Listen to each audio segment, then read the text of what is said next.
Let's look at this example here. In this problem, we will do two sample t-test for mean to test if average height of men is greater than of women. Here, we are given sample heights of men and women and their statistics. In this video, we will state hypothesis. We will decide if it's a Z or T distribution. We will find test statistic, p-value, critical values, and draw conclusion based on our finding. Here, the claim is that the average height of men is greater than that of women. So we have mu1 greater than mu2, which we can write as mu1 minus mu2. This will be our alternate hypothesis. Then our null hypothesis will be mu1 minus mu2 equals to 0. Next, we need to decide if the distribution is Z or T and if it's pooled or not. Since we are not given population standard deviation, we know it will be T distribution. Also, it says equal variances. We know we will be using pooled variance.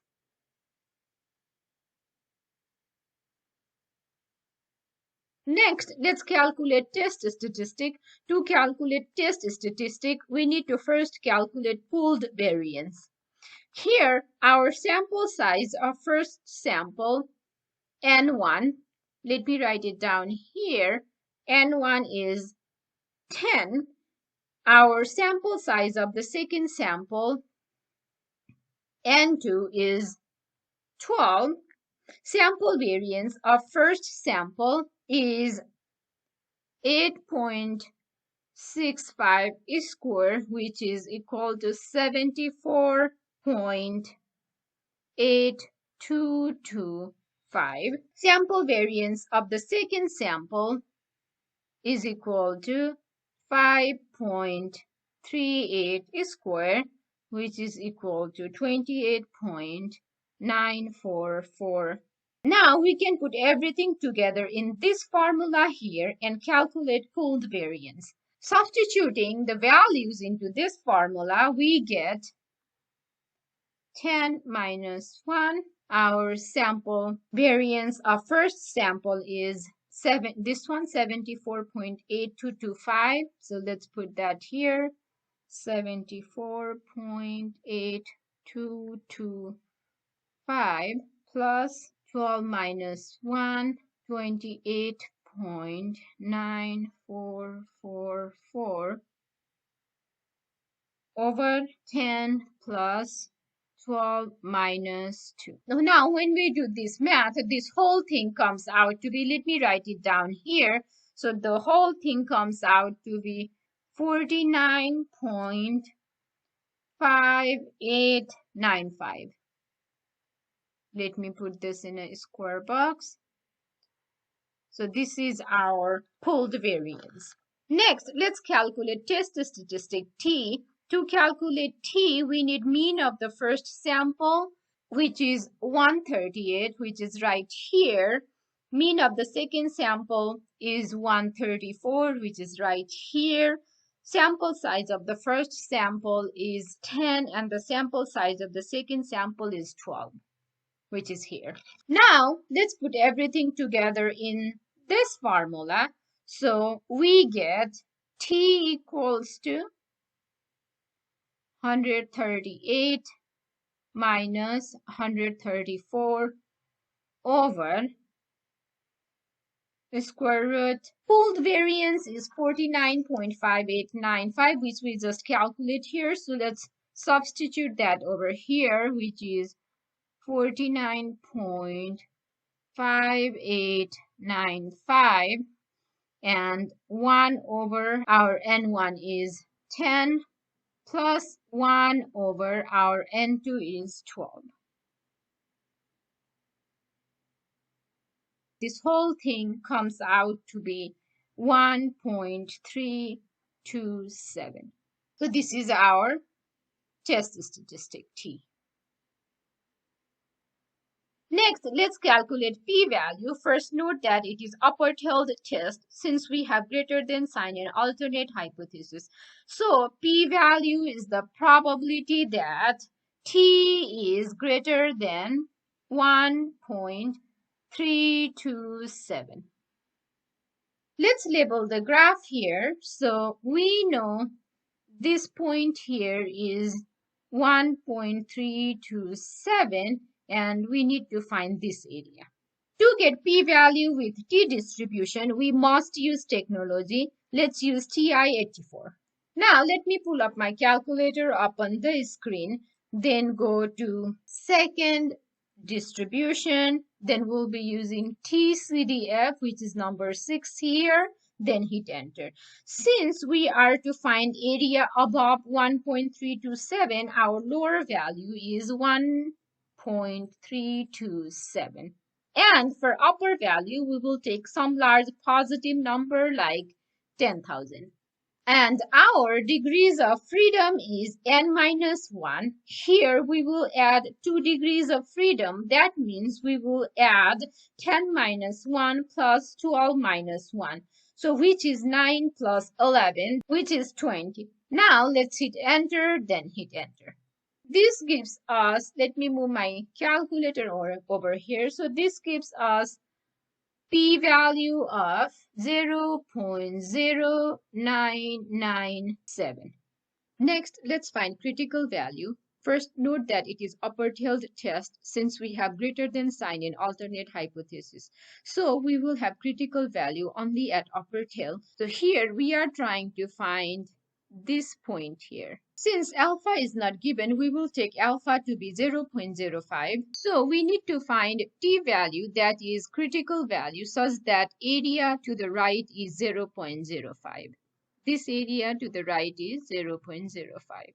So now to find critical value, we can use different tools like calculator, table, and Excel. Here, I will show you how to do this using TI calculator. For the other method on finding critical value, please see my other video. Now let me pull up my calculator up on the screen, then go to second distribution. Here we'll be using inverse t function, which is number 4. Then come down here, then select number 4, which is inverse t, then hit enter. And so now if we are looking at this area here, calculator takes area to the left, and the area to the left from this point is 1 minus 0.05. Since this area is 0.05, area to the left from this point here is 1 minus 0.05. So let's enter that. And our degrees of freedom is n minus 1. Here we will add 2 degrees of freedom. That means we will add 10 minus 1 and 12 minus 1, which is 9 plus 11. That is equal to 20. So let's enter that. Then hit enter and enter. And this is our critical value. So let me write that down over here. So our critical value is 1.725.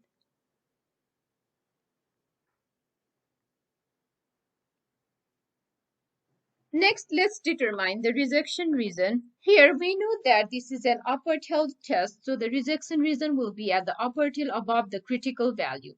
Let me draw that here. So this is our critical value, which is 1.725, and this will be our rejection reason.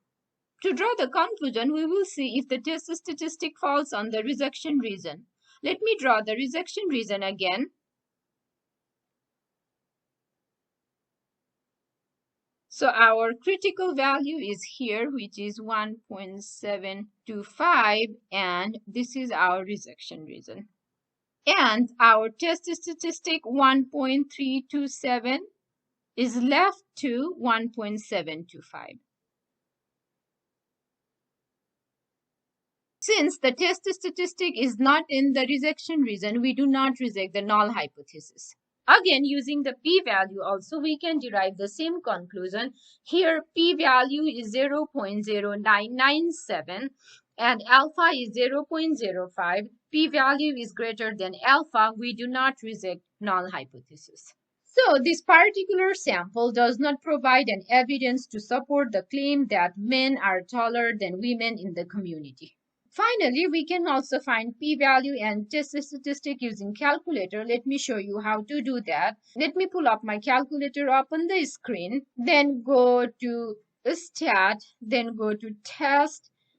Then here we'll be using two sample t-tests. Since we are given summary statistics instead of real data, we will select stat, then hit enter. So now we'll be entering all the given data here. So mean of the first sample is 138. Let's enter that. The standard deviation of the first sample is 8.65. Let's enter that. Our sample size N1 is 10. Mean of the second sample is 134. The standard deviation of the second sample is 5.38. Sample size N2 is 12. Since we have greater than sign in alternate hypothesis, we will select greater than equal to mu. Then hit enter.